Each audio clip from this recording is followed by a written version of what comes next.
الا من خطف الخطفۃ، مگر جو ایک آدھ بار اچک لے چلا، یعنی اگر کوئی شیطان فرشتوں کا کوئی کلمہ سن کر کبھی لے کر بھاگا، فَأَتْبَعَهُ شِهَابٌ ثَاقِبٌ، تو روشن انگارہ اس کے پیچھے لگا، یعنی جب وہ کوئی بات سن کر، کوئی ایک لفظ دو لفظ سن کر شیطان بھاگتا ہے تو روشن انگارہ اس کے پیچھے لگتا ہے، وہ اسے جلا دیتا ہے اور اسے ایذا پہنچاتا ہے۔ فَاسْتَفْتِهِمْ، تو ان سے آپ پوچھیں، یعنی کفار مکہ سے آپ پوچھیں، اہم اشد خلقا ام من خلقنا، کیا ان کی پیدائش زیادہ مضبوط ہے یا ہماری اور مخلوق آسمانوں اور فرشتوں وغیرہ کی پیدائش زیادہ مضبوط ہے؟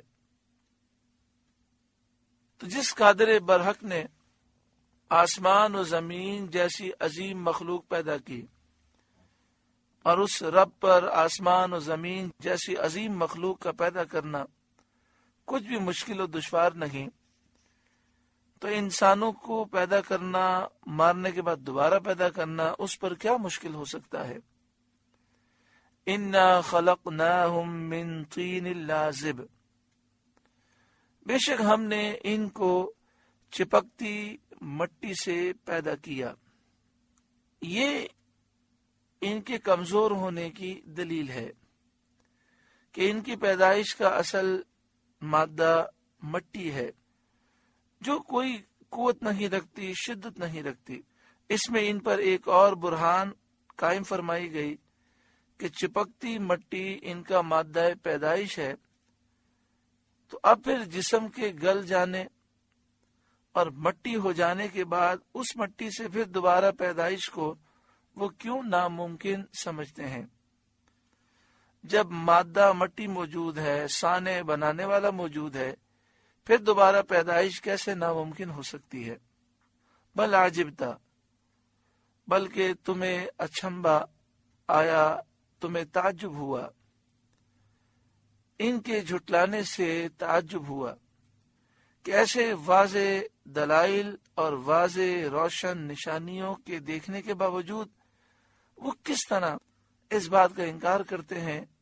وہ یسخرون، اور وہ ہنسی کرتے ہیں، مذاق اڑاتے ہیں، آپ سے مذاق اڑاتے ہیں، اور جو آپ تعجب کرتے ہیں اس کا مذاق اڑاتے ہیں، اور جو آپ یہ فرماتے ہیں کہ مرنے کے بعد اٹھنا ہے، وہ اس کا مذاق اڑاتے ہیں۔ وَإِذَا ذُكِّرُوا لَا يَذْكُرُونَ، اور سمجھائے نہیں سمجھتے۔ وَإِذَا رَأَوْا آیَةً يَسْتَسْخِرُونَ، اور جب کوئی نشانی دیکھتے ہیں ٹھٹا کرتے ہیں، ہنسی مذاق اڑاتے ہیں۔ جیسے چاند کے دو ٹکڑے ہونے کی نشانی اور دیگر معجزات دیکھ کر مذاق اڑاتے ہیں۔ وَقَالُوا، اور کہتے ہیں، ان هَذَا إِلَّا سِحْرٌ مُبِينٌ، یہ تو نہیں مگر کھلا جادو۔ أَإِذَا مِتْنَا وَكُنَّا تُرَابًا وَعِظَامًا، کیا جب ہم مر کر مٹی اور ہڈیاں ہو جائیں گے، أَإِنَّا لَمَبْعُوثُونَ، کیا ہم ضرور اٹھائے جائیں گے، أَوَآبَاؤُنَا الْأَوَّلُونَ، کیا ہمارے اگلے باپ دادا بھی اٹھائے جائیں گے، جو ہم سے زمانے میں مقدم ہیں، پہلے گزرے ہیں۔ کفار کے نزدیک ان کے باپ دادا کا زندہ کیا جانا خود ان کے زندہ کیے جانے سے زیادہ بعید تھا، زیادہ مشکل تھا، اس لیے انہوں نے یہ کہا۔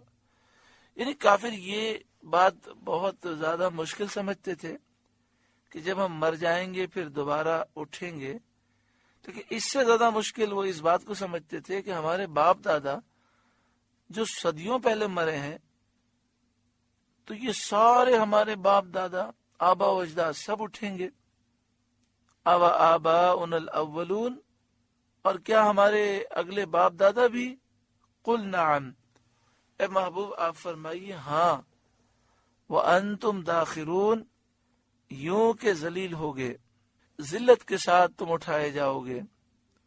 فَإِنَّمَا هِيَ زَجْرَةٌ وَاحِدَةٌ، تو وہ تو ایک ہی جھڑک ہے، یعنی ایک ہولناک آواز ہوگی، دوسری سور پھونکی جائے گی اور فوراً ہی تم سب اٹھ جاؤ گے۔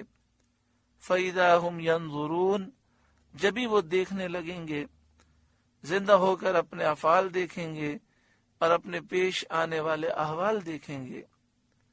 وَقَالُوا، اور کہیں گے، یا ویلنا ھذا یوم الدین، ہائے ہماری خرابی۔ ان سے کہا جائے گا یہ انصاف کا دن ہے، یعنی فرشتے کہیں گے یہ انصاف کا دن ہے، یہ حساب اور جزا اور بدلے کا دن ہے۔ ھذا یوم الفصل الذی کنتم بہ تکذبون، یہ ہے وہ فیصلے کا دن جسے تم جھٹلاتے تھے، یعنی جسے تم دنیا میں جھٹلاتے تھے۔ یہ وہ دن آ چکا ہے، اور فرشتوں کو حکم دیا جائے گا جس کا بیان اگلے رکوع میں ہے۔ محترم پیارے بھائیوں، اس رکوع میں ہم نے جہاں بہت ساری نصیحتیں سماعت کی، وہاں پر اس بات کا بھی ذکر ہے کہ کچھ لوگ ایسے ہوں گے جو کل بروز قیامت اٹھ کر کہیں گے وَقَالُوا یا ویلنا، اور کہیں گے ہائے ہماری خرابی۔ اللہ تعالیٰ سے ہم دعا کرتے ہیں اللہ تعالیٰ اس برے وقت سے ہر مسلمان کو محفوظ فرمائے، میدان محشر کی شرمندگی سے محفوظ فرمائے، اللہ تعالیٰ خاتمہ بالایمان نصیب فرمائے۔ سورہ صافات کا پہلا رکوع مکمل ہوا، اللہ تعالیٰ اس رکوع کے نور سے ہمارے قلوب کو روشن اور منور فرمائے۔